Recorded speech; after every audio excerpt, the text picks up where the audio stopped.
ceux qui ont combattu ou qui sont présents dans la zone, que ce soit à Raqqa, Mossoul ou ailleurs, ne sont pas allés là-bas par hasard, faire du tourisme. Ils savaient vraiment ce pourquoi ils se rendaient sur place, c'est-à-dire pour combattre avec Daesh. Donc ce sont des ennemis.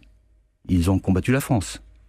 S'il y a des prisonniers, en Irak, les choses sont simples, c'est aux autorités judiciaires irakiennes de traiter la situation des hommes et des femmes combattantes. La France ne fait pas le tri entre les djihadistes.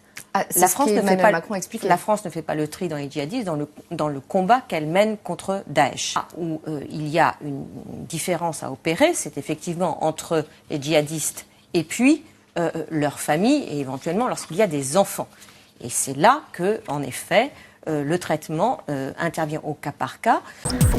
Donc aujourd'hui, le phénomène tel qu'il est, sauf évolution, du retour concerne essentiellement un certain nombre de femmes, le plus souvent des veuves, avec des enfants, qui seraient tentées effectivement par un retour en France. Alors vous avez, je ne suis pas forcément la personne la mieux placée pour répondre à cette question. J'ai écouté effectivement les déclarations de notre président de la République. Moi, je pense que la notion de cas par cas est une approche qui est pragmatique et pleine de bon sens.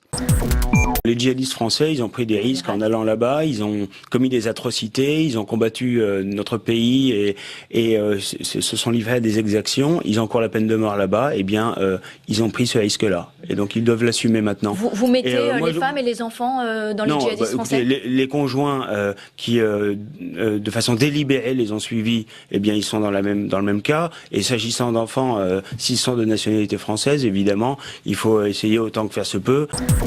On a remporté des victoires importantes en Syrie. Raqqa est la dernière grande ville qui vient de tomber. Mais attention, les victoires remportées en Syrie, les victoires remportées en Irak, les victoires remportées au Mali, ce sont des menaces à un niveau plus élevé chez nous. La 5e colonne que j'ai dénoncée ici même, dans cette chaîne de télévision, avec votre prédécesseur, elle est plus que présente aujourd'hui.